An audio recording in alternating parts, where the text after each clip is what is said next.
Thank you so much to today's Patreon sponsors, Minnesota Wax and Oi Monkfish. Their support is really appreciated. So last week's video got such good feedback that I'm going to do a part 2 today, which you're about to watch, but if you missed last week's video, I recommend you watch that first. It's this video, which will be at the top of the description, or you could watch it afterwards, it doesn't really matter. It'll be in the end screen as well. Hello everyone, my name is AndrewAJT. Thank you for joining us again this week. Today we're going to talk about 5 more things that Jagex got right in OSRS or in RuneScape in general. So last week we talked about 5, and today we're going to talk about 5 more. Again, these are in no particular order, and there are more than 5 things. These are just 5 that I really wanted to talk about again. So without further ado, let's get started. So number 1 is OSRS Mobile for your phone or tablet or whatever you might have. So I actually had mixed feelings about this when it was announced. I actually felt that I wouldn't really want to play RuneScape on a phone very much. I didn't have a tablet and still don't, and it felt like it was going to be a huge development project that could have gone towards other things. And honestly, a few years later, I still don't really play on RS Mobile very much. I've probably played less than 24 hours total since it was released, so I really don't play it almost ever. I actually did a poll about this last week asking how much of your OSRS gameplay takes place on mobile. There wasn't really a good way to ask this question. This is not a scientific poll, but almost 50% of people said they almost never play on mobile or none, and 30% said they only play a bit for dailies and such, and I would probably be between those two options. Only 11% said they play it a decent amount or quite a lot, and 10% said they play almost all of their gameplay on mobile.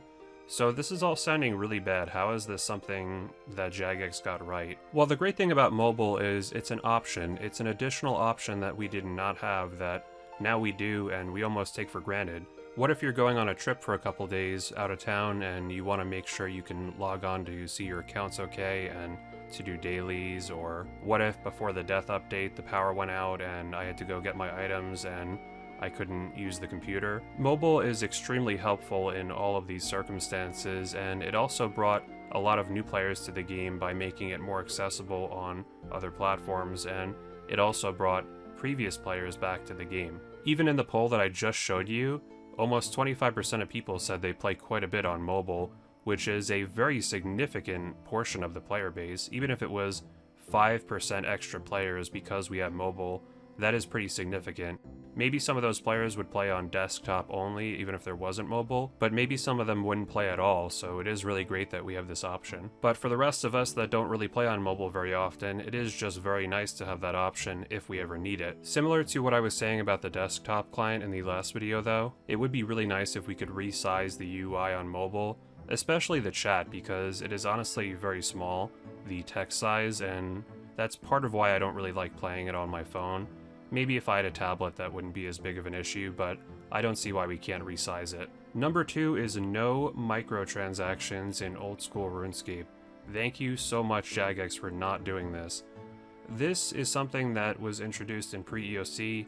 We remember the Squeal of Fortune. I think it's called Treasure Hunter now. You can basically buy chances at it with real money and get things like XP or free items or gear. Some of it's cosmetic, but some of it actually does provide an advantage in-game. Now, MTX is actually very common in many games, but for RuneScape it really didn't feel like a fit because it normally takes a lot of time and effort to train your skills and accomplish your goals in RS, so microtransactions didn't really seem like something we needed in the game. And I don't have a problem with microtransactions in general.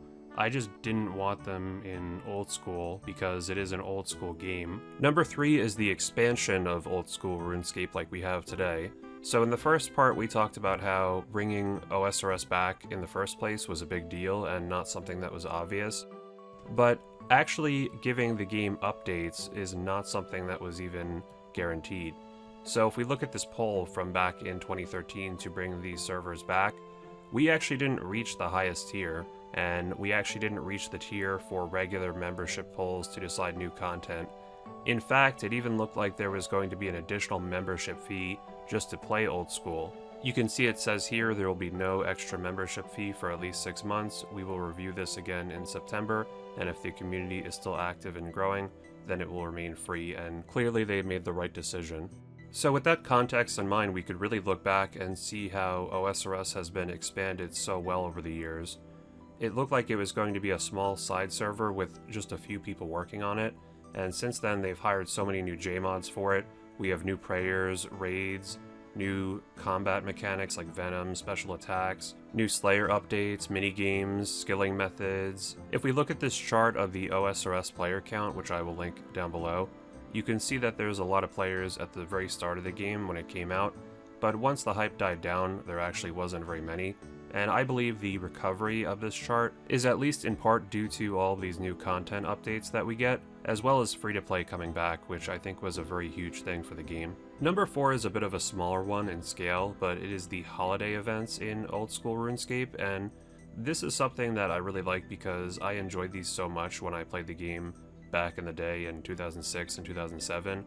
One of my favorite memories is doing the 2006 Easter event for the first time, and we actually were able to do that event again in old school. They recreated it to be exactly how it was back in the day. That's just an experience which I did not think I was ever going to be able to relive, but I was able to.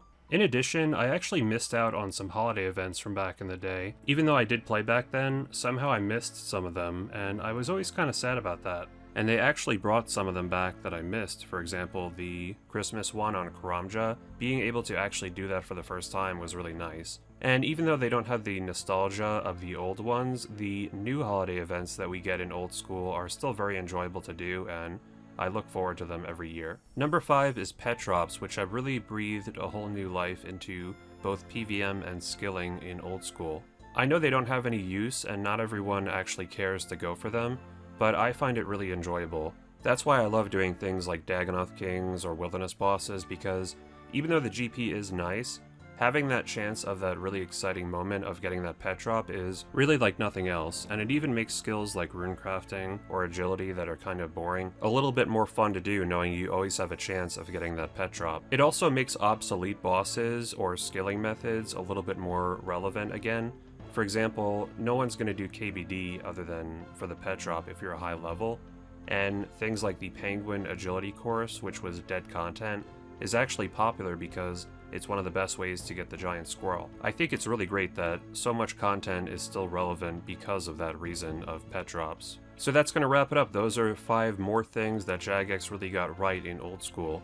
Do you agree with my list? Would you take anything off or add anything? Let me know in the comments. You can check out part 1 down below if you missed it. Definitely hit the like button if you enjoyed and sub if you haven't already. You can join my Discord down below and clan chat up on screen. You can follow me on Twitter and Instagram down below.